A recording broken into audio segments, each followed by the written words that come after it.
Baik, bismillahirrahmanirrahim. Assalamualaikum warahmatullahi wabarakatuh. Nah, berarti kita sekarang udah masuk ke pertemuan 4 ya. Sebelumnya eh, teman-teman sudah ada tugas suruh membuat tampilan form input seperti ini ya.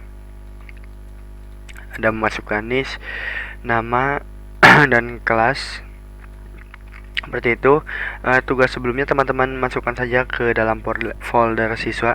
Jadi di dalam folder les itu teman-teman klik kanan dan new folder, lalu buat folder siswa. Nah, di dalam folder siswa teman-teman pindahkan tugas yang sebelumnya yang suruh membuat form input seperti ini. Nah, teman-teman pindahkan saja seperti itu. Dan tugas sebelumnya juga teman-teman disuruh membuat sebuah database ya. Databasenya kita coba cek dulu. Masuk ke phpMyAdmin, kita tunggu.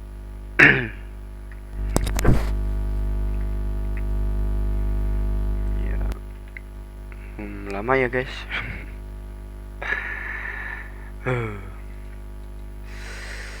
Maklum, PC kentang. Oke, lanjut aja sekalian nunggu ya. Jadi sekarang tuh kita udah mulai membuat sebuah aplikasi jadi ya.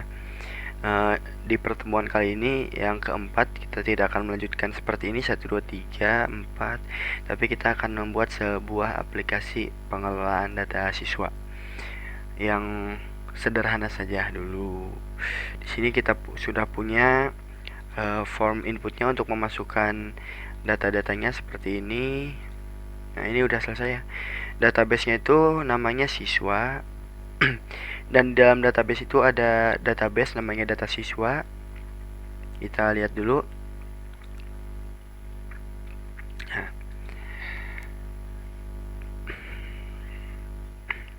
Nah, di dalam data siswa itu yang pertama adalah ada ID, yang primary key-nya adalah ID dan auto increment ya. Yang keduanya adalah NIS, varchar ada 9, nama, kelas. Hanya seperti ini saja, sangat sederhana. Nah, jika teman-teman sudah membuat ini, teman-teman bisa coba memasukkan beberapa data. Di sini saya sudah memasukkan 2 data ya, 2 data. Ini salah, nanti saya rubah 23 harusnya. Nanti teman-teman bisa masukkan data teman-teman atau teman-temannya teman-teman. Seperti itu. Mau banyak mau sedikit itu terserah ya, tapi kalau saran saya 2 aja dulu karena kita akan membuat halaman ini berfungsi untuk masuk ke database. Yang pertama yang akan kita lakukan adalah untuk menampilkan dulu ya. Untuk menampilkan, pertama kita klik kanan pada folder siswa ini, kita buat new file, kita buat halaman untuk menampilkannya. Kita beri nama saja, misalnya index saja, index.php. Kenapa index? Index itu jadi biar langsung tuh biar langsung ke halaman itu. Misalnya kita mengklik siswa ini, tidak akan tampil seperti ini, tetapi langsung mengarahkan ke index.php di dalam folder siswa. Meskipun di sini nggak ada, tapi ini tuh masuk ke index.php. Kita buktikan, kita coba index seperti itu ya. Nah, kita coba tampilkan halo seperti ini. Kita refresh.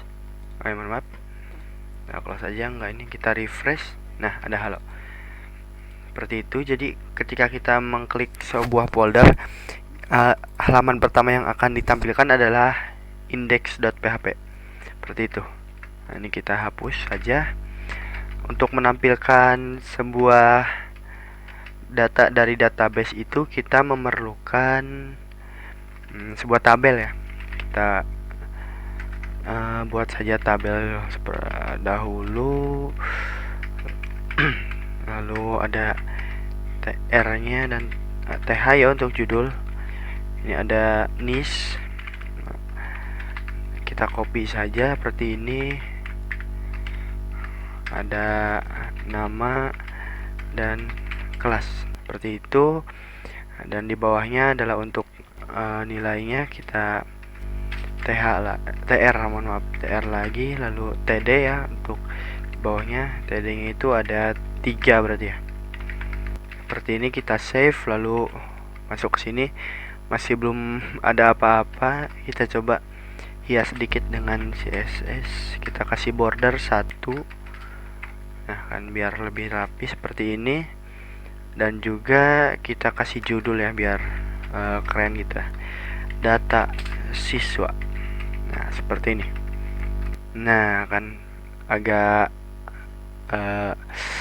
interesting, agak menarik. Nah, ini langsung saja, ketika kita ingin menampilkan data-data dari dalam database itu, yang kita perlukan adalah koneksinya dulu ya. Kita akan buat secara terpisah koneksinya. Kita masuk lagi ke folder siswa dan buat file baru, kita save dan beri nama connect.php seperti itu. Nah apa yang ada dalam ini, kita pertama kita buka dulu tag PHP pastinya. Setelah itu kita buat koneksi ya, mysqli_connect. Pertama itu adalah hostnya, kita menggunakan localhost, koma, lalu username-nya. Untuk jika XMPP teman-teman belum di otak-atik apa-apanya, ikuti saja seperti saya ya. Ini untuk username database-nya itu root dan passwordnya masih kosong. Lalu yang terakhir adalah nama database-nya, yaitu siswa ya tadi, bukan nama tabel. Nama tabel kan data_siswa, tapi nama database-nya itu siswa. Nah setelah seperti ini bagaimana? tidak jadi apa-apa kan. Kita panggil dulu di index ini, si connect ini kita panggil. Kita buat tag PHP di atas seperti ini. Lalu kita tulis seperti ini, require connect.php. Ini tuh untuk memanggil ya. Jadi biar bahasanya lebih mudah dipahami, ini tuh jadi seperti, kan teman-teman punya dua file, connect.php dan index.php. Ketika teman-teman mengetikkan ini, itu berarti si file connect.php ini ada di sini. Jadi nulis seperti ini tuh sama aja nulis si ini tuh ada di sini. Nah jadi ibarat ditumpuk gitulah, lebih mudahnya. Untuk apa nanti kita akan tahu setelah kita menuliskan banyak kode ya. Oke. Nah setelah itu kita membuat query-nya ya, atau sintak SQL-nya untuk menampilkan adalah select bintang from nama tabel seperti itu ya. Kita langsung aja caranya memasukkan sintak MySQL ke dalam PHP ini seperti ini. Kita ketikkan mysqli_query seperti itu. Nah ini kan masuknya sebuah fungsi ya. Di dalam fungsi mysqli query ini kita membutuhkan dua parameter. Yang pertama adalah parameter koneksi, itu mysqli connect. Dari ini koneksi seperti ini, kita kopikan saja biar cepat. Seperti ini. Lalu koma, dan yang kedua adalah sintak SQL-nya. Misalnya kita akan menampilkan seluruh data dari tabel data siswa. Sintaknya itu seperti ini, select bintang from tabel data siswa. Nah ini data siswa itu nama tabelnya, bukan nama database, karena database sudah dipanggil di sini. Jadi ini tampilkan semua data dari data siswa seperti itu. Tapi ini ribet ya kalau kayak gini. Kita hapus aja misalnya ininya, kita kita hapus seperti itu. Supaya lebih mudah, ini kita masukkan ke dalam variabel. Nah, seperti ini. Jadi kita punya variabel con yang berisi koneksi. Jadi di parameter pertama dari MySQL query itu kita hanya perlu memanggil variabelnya, tidak perlu menulis ulang koneksinya. Nah, jadi lebih ringkas ya. Nah, itu gunanya ini file ini supaya lebih rapi. Setelah ini bagaimana? Kita itu harus sebelumnya ini tuh jadi berbentuk array ya. Kita harus memasukkan dulu ke dalam sebuah variabel. Misalnya kita masukkan ke dalam variabel data. Nama variabelnya bebas, terserah teman-teman. Setelah kita memasukkan variabelnya, kita menampilkannya semua. Cara menampilkannya itu menggunakan perulangan yang pernah kita pelajari, itu adalah ada while dan for. Tetapi di sini kita menggunakan perulangan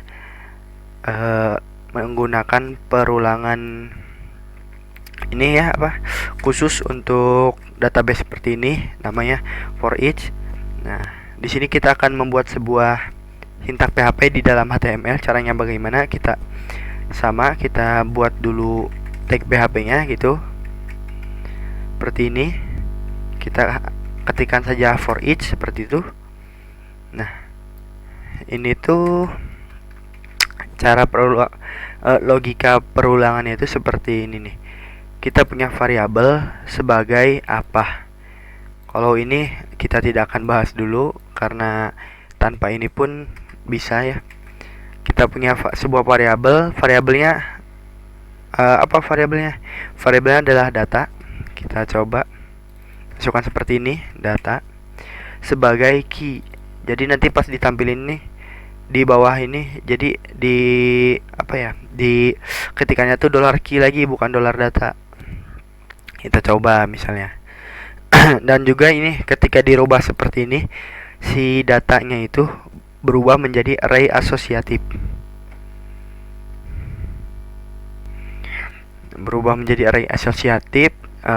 Pernah dipelajari juga di pertemuan-pertemuan sebelumnya.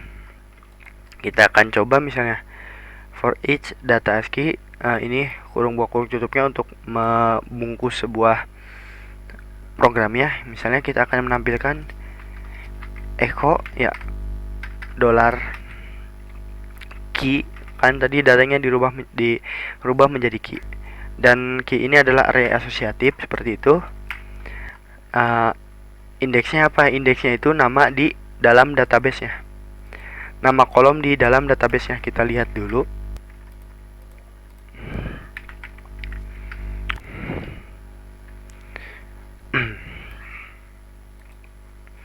Masuk ke siswa, data siswa. Nah, ini ada ID, NIS, nama dan kelas ya. Ini yang dinamakan indeksnya.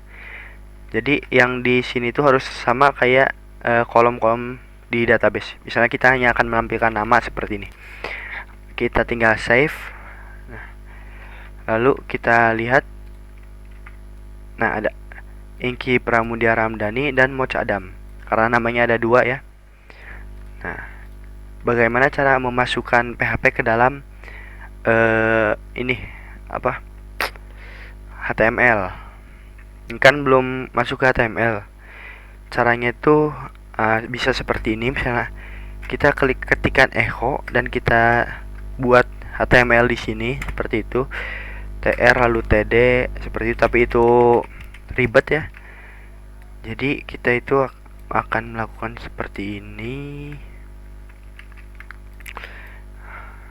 Kita hapus dulu semuanya. Nah, kita buat PHP tag PHP, buka tag PHP seperti ini. Kita ketikkan for each, kita rubah lagi menjadi data, lalu ininya hapus saja seperti itu. Nah, ini tuh kita hapus saja sampai sini, kurung kurawal buka dan tutupnya kita ganti dengan titik 2, dan di bawahnya kita buat lagi tag PHP. Kita ketikkan end for each. Nah, jadi ini tuh sama seperti kurung kurawal buka dan kurung kurawal tutup. Tapi bedanya ini beda tag PHP ya, jadi kita bisa bebas mengetikkan tag HTML dengan mudah, tidak menggunakan echo, harus manual gitu. Seperti ini.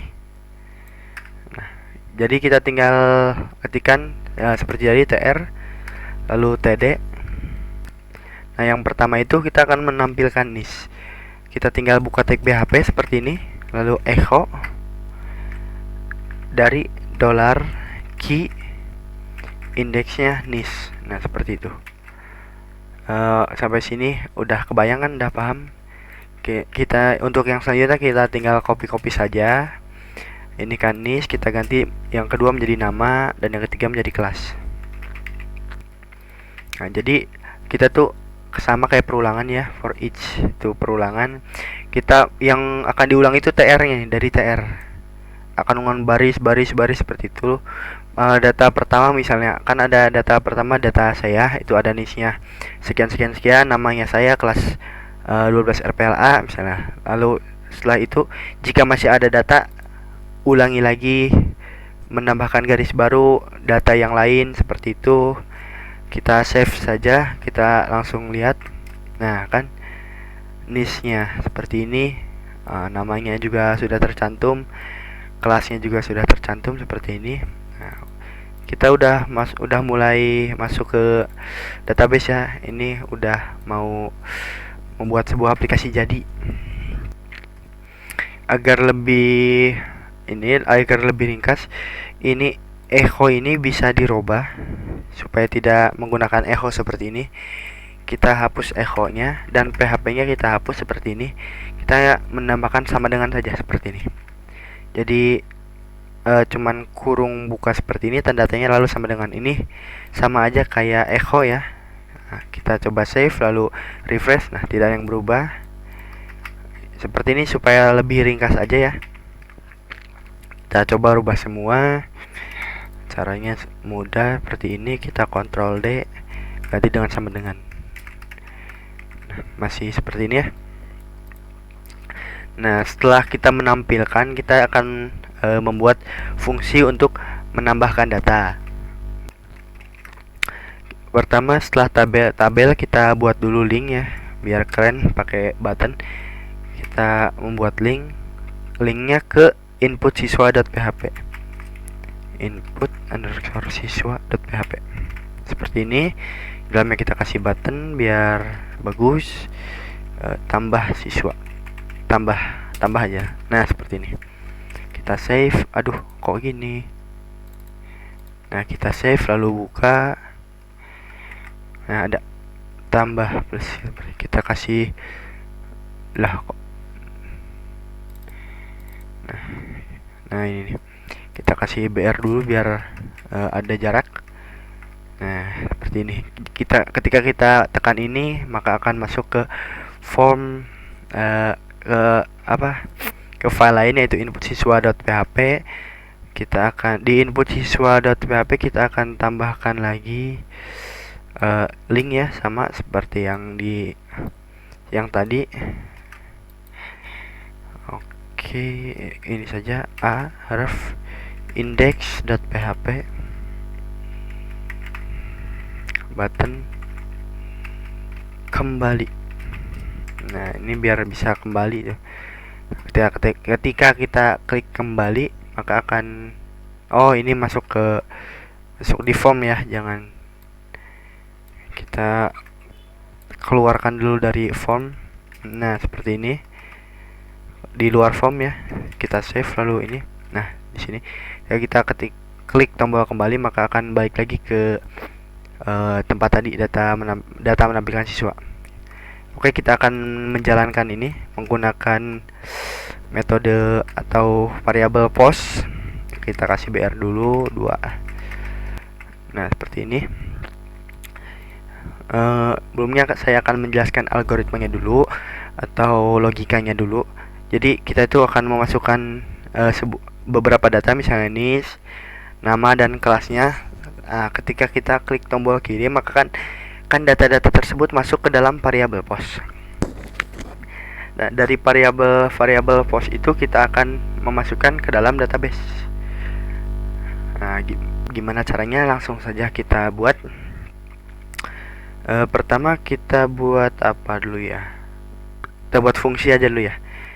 Di sini fungsinya kita satukan di sini semua aja ya, biar rapih gitu. Teman-teman masih ingat kan di pelajaran sebelumnya cara membuat fungsi itu seperti apa? Nah, kita akan membuat fungsi, ketikkan function lalu nama fungsinya kita mau apa, mau tambah data atau input siswa, bebas terserah teman-teman. Saya akan menamakan ini input siswa seperti ini. Di input siswa itu kita membutuhkan satu parameter ya untuk menampung variabel post tadi. Kita kasih nama aja data lah. Nah, seperti ini. Nah, di dalamnya itu apa? Di dalamnya itu kita akan membuat sebuah rangkaian perintah. Jadi kita akan menangkap variabel post yang tadi kita masukkan ke dalam variabel data. Setelah itu kita akan masukkan ke variabel-variabel yang akan kita buat di sini. Setelah itu kita akan memasukkannya ke dalam database menggunakan syntax query. Nah, pertama itu kita menangkap dulu data ini ya. Kita buat dulu variabel nis. Kita isi dengan variabel data dari nis. Nah, maksudnya apa kan? Variabel underscore post itu bentuknya array asosiatif ya. Kita konversikan, kita rubah menjadi data, hanya nama underscore post menjadi datanya seperti ini. Nis ini didapat dari mana? Dari name yang ada di sini. Name ini. Nis, nama dan kelas. Seperti itu. Kita masukkan namanya juga. Nama dan yang terakhir adalah kelas. Pertama kita sudah menangkap data yang dari luar, kita telah masukkan ke dalam variabel lokal seperti ini. Di atas gitu kita harus menambahkan seperti ini, global $count. Nah, untuk apa? Ini untuk mengambil variabel dari luar fungsi ya. Jadi variabel di dalam fungsi ini dan di luar fungsi itu berbeda. Misalnya kita di luar itu punya variabel nama seperti ini. Nah, ketika kita ingin menampilkan nama di dalam fungsi ini, misalnya echo $nama itu bakal error karena berbeda lah dari luar fungsi dan dalam.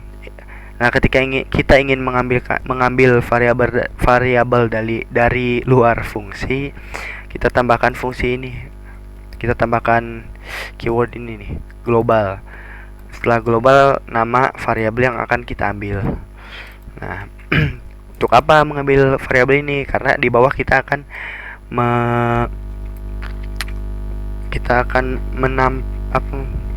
membuat MySQL query. Nah, masih ingat kan parameter yang dibutuhkan untuk MySQL query itu ada koneksinya. Nah, jadi kita membutuhkan ini. Setelah kita menangkap data-data, kita langsung membuat query-nya. Kita langsung MySQL underscore query seperti itu. Yang pertama kita masukkan variabel koneksi dan yang kedua adalah sintaknya. Sintaknya itu untuk menambahkan data adalah insert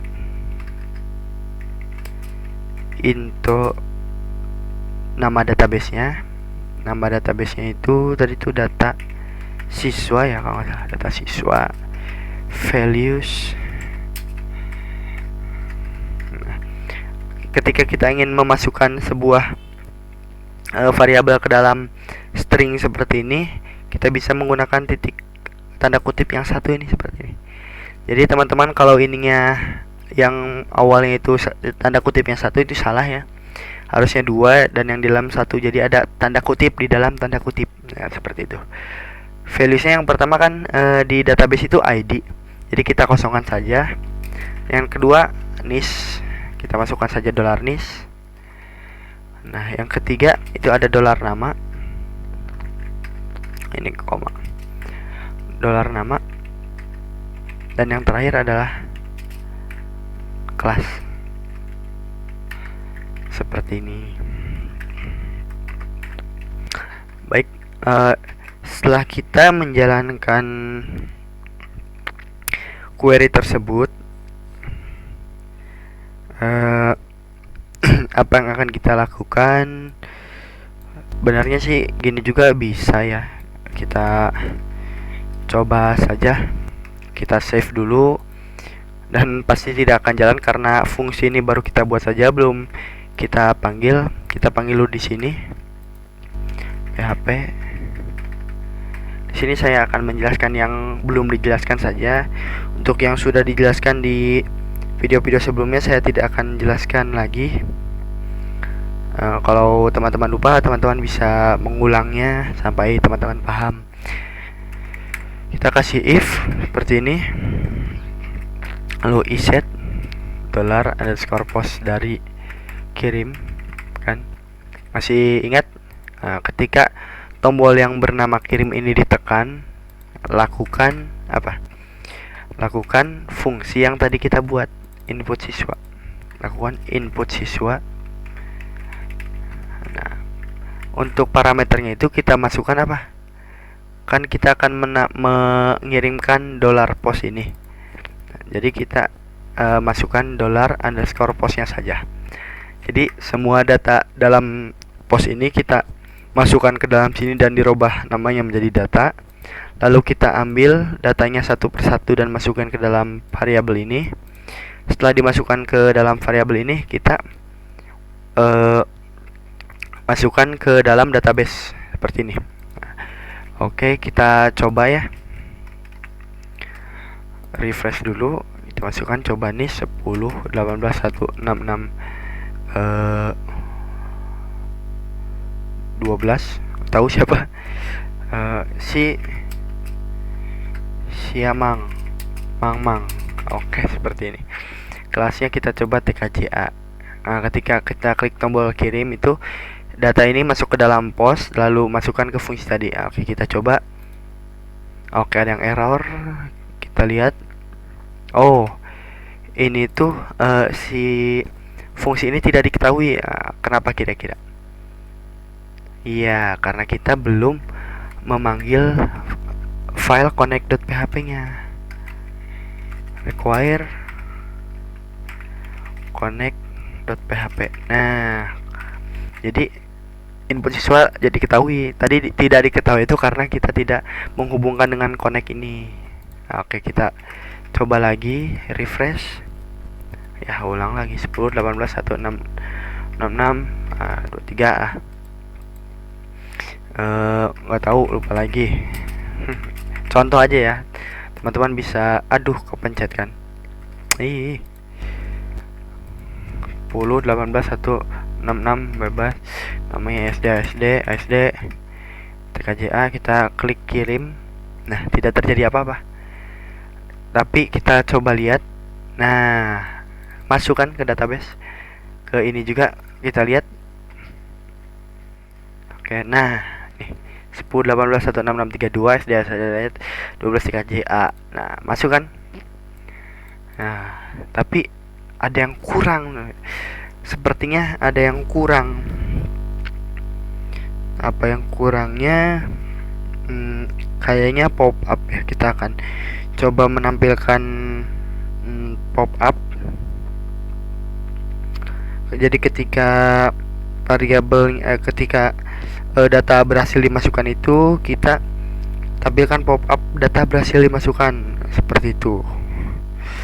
Caranya bagaimana? Oke, kita lanjut masuk ke pertama. Kita masuk ke ini dulu, connect. Di sini kita kasih return untuk mengembalikan nilai. Kita ketikanya mysqli affected row, mysqli connected rows seperti ini dari $koneksi.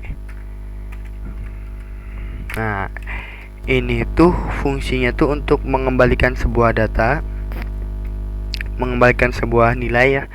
Jadi ketika di dalam database siswa ini kan dikoneksi ya, ketika ada perubahan dalam database siswa, misalnya ada penambahan data atau update data atau menghapus data atau apapun itu, maka akan menghasilkan angka 1.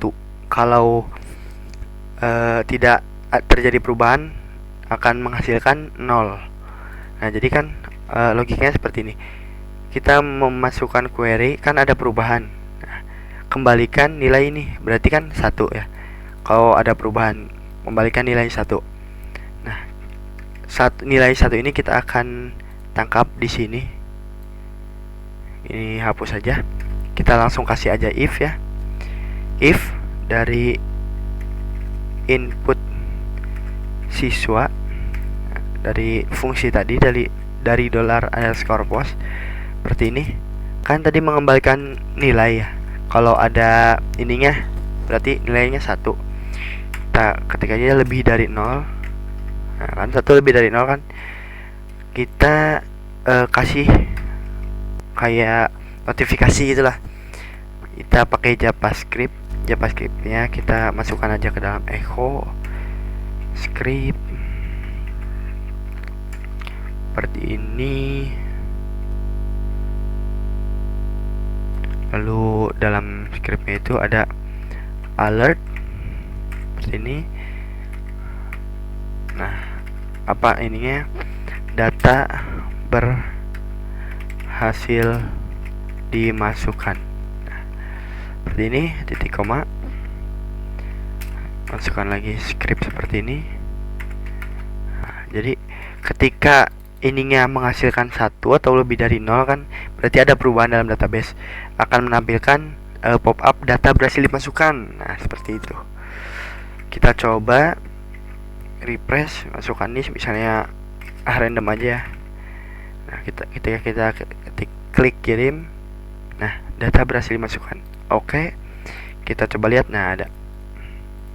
Tapi kita maunya pas udah memasukkan data itu otomatis balik ke indeks siswa lagi. Caranya itu seperti ini.